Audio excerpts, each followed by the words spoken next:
wabarakatuh. Assalamualaikum warahmatullahi wabarakatuh. Halo, kami dari kelompok 6 akan praktik video supervisi klinis dengan topik rendahnya etika peserta didik. Saya Salvia Andini dengan NIM 037 sebagai kepala sekolah dan Saya Aiska Ramadhani dengan NIM 026 sebagai guru. Selamat menyaksikan.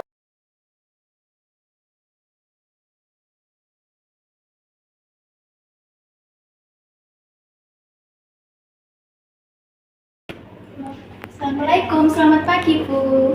Waalaikumsalam, selamat pagi, selamat masuk Bu. Silakan duduk Bu Aiska. Permisi ya Bu. Bagaimana kabar Ibu Aiska hari ini? Baik Bu, kalau Bu Salvia? Alhamdulillah saya baik Bu, ada yang bisa saya bantu? Begini Bu, ketika saya mengajar di kelas 8C hari Rabu kemarin di jam ke-5 sampai ke-6, saya merasa etika peserta didik rendah terhadap saya. Ketika saya mengajar mata pelajaran Bahasa Indonesia, ada sekitar 4 siswa yang tidak menghormati saya sebagai guru, sehingga menyebabkan kelas tidak kondusif dan mengganggu pembelajaran. Lalu ada beberapa siswa yang duduk dengan tidak sopan dan asyik mengobrol dengan teman sebangkunya. Saya ingin refleksi cara mengajar saya apabila ada yang salah atau kurang. Oleh karena itu, saya mohon agar Ibu bersedia meluangkan waktu untuk supervisi saya ketika mengajar di kelas. Dengan senang hati saya akan membantu. Sebelum itu, apakah Ibu sudah membawa SPP, silabus, dan juga instrumen? Ada Bu, ini permisi. Baik, saya cek dulu ya Bu. Silahkan Bu.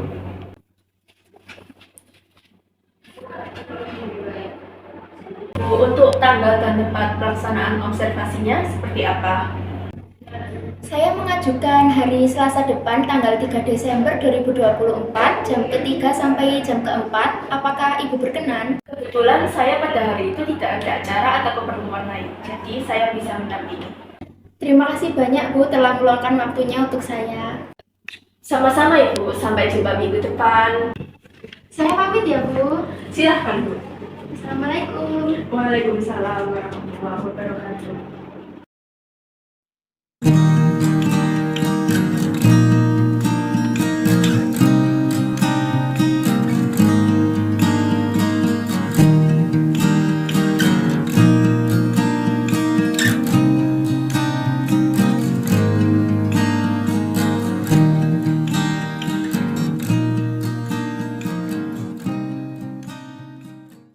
Assalamualaikum anak-anak. Waalaikumsalam Bu. Nah, kali ini kita kedatangan Ibu Kepala Sekolah yang akan ikut hadir dalam kelas kita pagi hari ini. Ucapkan salam kepada beliau. Assalamualaikum Bu.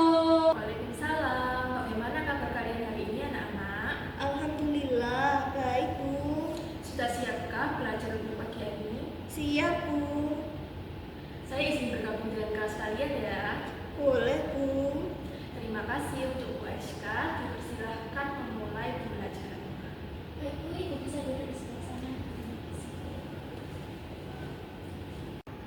Nah, anak-anak, sebelum pembelajaran dimulai, alangkah baiknya kita berdoa sesuai kepercayaan masing-masing. Berdoa dimulai.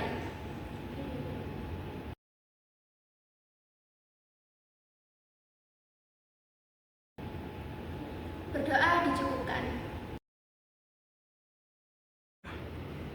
Nah, capaian pembelajaran kompetensi dasar kita kali ini yaitu ada mengidentifikasi unsur-unsur berita, menyimpulkan isi berita, menelaah struktur dan kaidah kebahasaan teks berita, dan menyajikan data baik lisan maupun tulisan.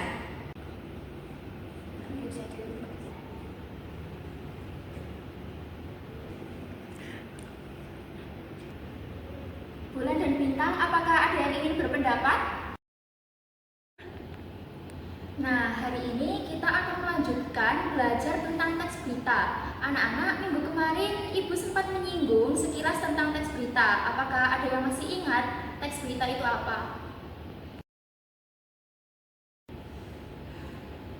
Jadi, teks berita adalah teks yang berisi informasi baru mengenai sesuatu yang sedang terjadi yang disebarkan melalui media massa. Teks berita merupakan teks yang berisi tentang hal atau peristiwa yang terjadi dan dipublikasikan di media massa, baik media cetak maupun media elektronik. Kalian semua sudah pernah dong mendengar teks berita? Pernah, Bu. Jadi, teks berita ini memiliki unsur yang disingkat adiksi-imbar. A. Apa?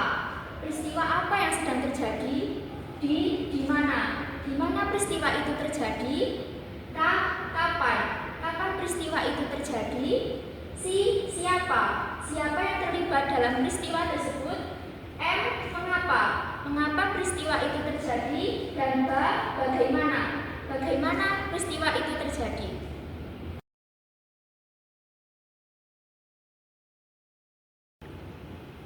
Bintang, saat pembelajaran berlangsung, ponselnya disimpan ya.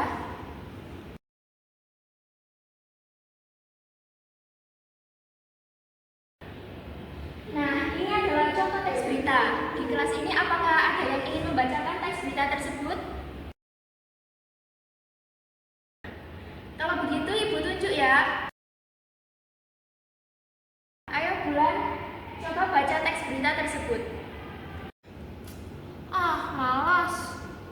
Loh, kok malas? Ibu hanya menyuruh membaca saja. Ya deh, ayo yang semangat dong. Puluhan warga Kota Bogor Jumat 11.07 menurunkan dan membakar baliho dan spanduk-spanduk berukuran besar pada calon wali kota dan pasangannya yang saat ini sudah terpasang di semua ruas jalan utama dan perumahan di Kota Bogor. Sedikitnya ada 25 baliho dan sebanyak 4 spanduk-spanduk yang diturunkan dan dibakar massa. Aksi ini dipimpin Syarif Muhammad Nur, salah seorang tokoh masyarakat di Bogor. Mereka melakukan aksi ini karena menganggap baliho dan spanduk-spanduk itu telah mengganggu pemandangan dan belum tiba saatnya untuk kampanye Pilkada Bogor yang baru akan berlangsung Agustus 2018 mendatang. Dalam aksinya, massa secara beriringan memutari seluruh area Kota Bogor dan menurunkan satu persatu baliho dan spanduk tersebut. Dari puluhan baliho yang diturunkan dan dibakar, itu banyak diantaranya mempampang wajah Dodi Rosadi yang kini masih menjabat Sekretaris Daerah Kota Sekdakot Bogor dan mendampingi Wali Kota sekarang Diani Burdianto. Ini kan belum saatnya, selain itu juga merusak keindahan kota dan pemandangan. Seharusnya Pak Bodi selaku Sekda paham hal ini, kata Nur. Nah, baik, terima kasih Bulan. Selanjutnya ada adik simbanya, kita uraikan satu persatu ya. Mulai dari apa? Dari teks berita tadi bisa kita lihat bahwa apa adalah penurunan dan pembakaran baliho dan spanduk-spanduk berukuran besar para calon wali kota. Di mana? Di Bogor, di Jalan Utama dan Perumahan. Kapan? Jumat 11 Juli 2018. Siapa? Para warga Kota Bogor yang dipimpin Syarif Muhammad Nur. Mengapa? Baliho dan spanduk mengganggu pemandangan dan kampanye pilkada masih lama lagi. Untuk bagaimana? Para warga secara beriringan memutari Kota Bogor dan menurunkan satu persatu baliho dan spanduk. Nah, anak-anak sampai sini sudah paham belum? Paham, Bu. Baik, selanjutnya ada ciri-ciri teks berita, yaitu yang pertama, teks berita harus jelas. Yang kedua, teks berita harus terkini. Yang ketiga, harus menarik. Yang keempat, harus segera disampaikan. Yang kelima, bisa diterima oleh masyarakat. Yang keenam, informasi yang disajikan dapat dipercaya. Yang ketujuh, kalimatnya sederhana, mudah dimengerti dan diterima oleh masyarakat. Nah, untuk selanjutnya ada syarat yang harus dipenuhi apabila ingin dikatakan sebagai teks berita, yaitu harus bersifat faktual. Informasi yang diberitakan adalah peristiwa yang nyata terjadi. Yang kedua, aktual, peristiwa yang masih hangat atau baru-baru terjadi. Yang ketiga, seimbang atau netral, teks tidak boleh memihak kepada siapapun. Yang keempat, lengkap.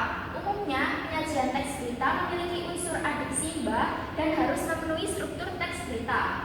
Yang kelima, sistematis. Tata bahasa, cara penyampaian, dan susunannya harus berurutan agar jelas dan mudah dipahami oleh pembaca. Dan yang terakhir, harus bersifat menarik. Karena perlu menggunakan judul yang memikat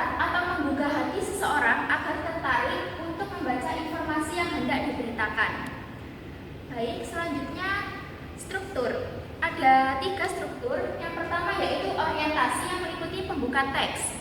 Yang kedua, peristiwa yang berisi inti berita. Yang ketiga, sumber berita harus fleksibel. Nah, selanjutnya, gimana sih cara menyusun teks berita? Nah, langkah pertama, kita harus menentukan topik berita. Selanjutnya, kita kumpulkan bahan-bahan berita melalui peliputan, wawancara, atau pengamatan. Selanjutnya, kita susun berita dengan konsep adik seimbang. Setelah kita susun kalimat-kalimat berita dengan bahasa yang singkat, padat, dan jelas. Setelah itu, kita menyusun berita dengan memperhatikan penuntutan. Setelah itu, kita mengoreksi kembali berita yang ditulis. Isi berita dengan kenyataan yang sebenarnya harus sesuai. Nah, sampai sini apakah sudah paham atau masih ada yang ingin ditanyakan? Paham, Bu.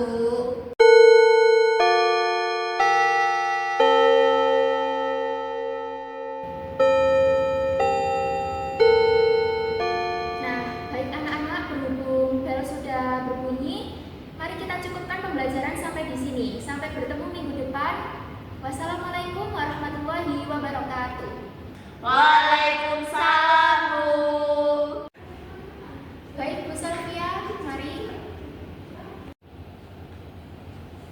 Baik, Ibu, mari.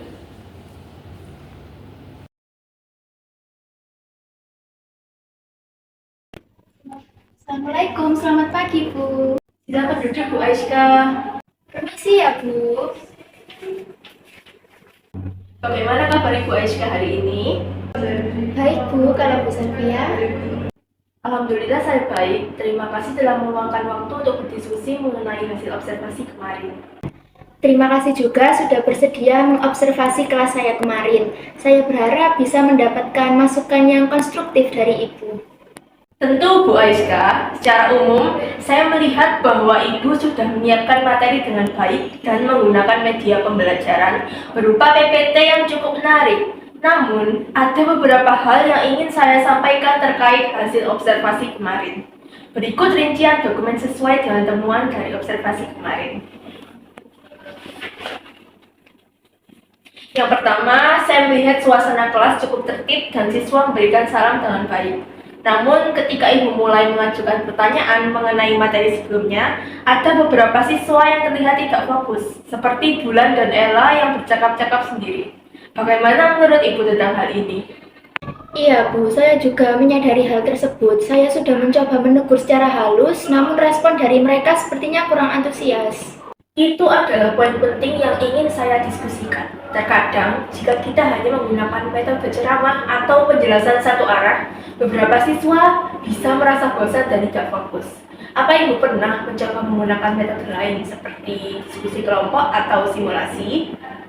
Sejujurnya, saya lebih sering menggunakan metode ceramah dan tanya jawab, Bu. Namun, saya mulai menyadari bahwa beberapa siswa terlihat kurang terlibat aktif dengan cara tersebut. Nah, itu bisa menjadi salah satu PR kita ke depannya. Saya sarankan agar Ibu mencoba lebih banyak variasi metode pembelajaran. Misalnya, Ibu bisa meminta siswa bekerja dalam kelompok kecil untuk membuat teks berita singkat, lalu mempresentasikannya di depan kelas. Cara ini bisa membuat mereka lebih aktif dan merasa terlibat. Sarannya sangat bagus, Bu. Saya akan mencobanya pada pertemuan berikutnya. Baik, lalu terkait dengan siswa yang bermain ponsel saat pelajaran, seperti yang terjadi pada bintang tadi, bagaimana biasanya Ibu mengatasi situasi seperti itu? Biasanya, saya hanya menegur dan meminta siswa untuk menyimpan ponselnya. Namun, saya merasa teguran saya kurang efektif karena ada beberapa siswa yang masih mengulangi hal tersebut. Ibu bisa membuat peraturan yang lebih jelas mengenai penggunaan ponsel di kelas. Misalnya, sebelum pelajaran dimulai, Ibu bisa meminta siswa untuk mematikan atau menyimpan ponsel mereka di dalam tas. Jika mereka melanggar, Ibu bisa memberikan konsekuensi yang sudah disepakati bersama di awal. Ide yang baik, Bu. Saya akan mencoba menerapkannya. Saya rasa aturan yang lebih tegas memang diperlukan agar siswa lebih disiplin. Betul sekali. Selain itu, saya juga melihat saat Ibu meminta siswa untuk membaca teks berita, beberapa siswa tampak enggan atau tidak tertarik, seperti respon Dinda yang mengatakan malas. Bagaimana pandangan Ibu terkait hal ini? Saya merasa sedikit kesulitan membuat siswa lebih aktif dalam membaca atau berpartisipasi, Bu. Mungkin saya perlu strategi lain untuk membangun minat mereka. Iya, Ibu. Mungkin Ibu Aiska bisa mencoba pendekatan yang lebih menarik, seperti meminta siswa untuk memilih sendiri teks berita yang ingin mereka bacakan. Itu saran yang sangat menarik, Bu. Saya rasa siswa akan lebih antusias jika mereka merasa terlibat dalam proses pembelajaran. Saya setuju, Bu Aiska. Saya yakin dengan sedikit penyesuaian metode mengajar, siswa di kelas 8C bisa lebih aktif dan fokus.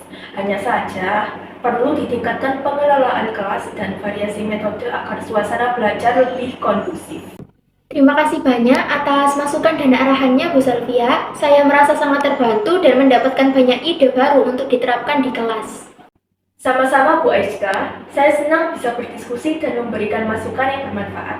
Jika Ibu memerlukan bantuan atau ide lain, jangan ragu ya untuk berdiskusi lagi dengan saya. Tentu, Bu, saya akan memperbaiki metode mengajar saya dan mencoba menerapkan saran dari Ibu pada pertemuan berikutnya. Terus semangat, Bu Aiska. Saya yakin Ibu bisa meningkatkan kualitas pembelajaran di kelas. Terima kasih atas dukungannya, Bu. Saya akan berusaha lebih baik lagi. Saya pamit ya, Bu. Silahkan, Bu. Assalamualaikum. Waalaikumsalam warahmatullahi wabarakatuh.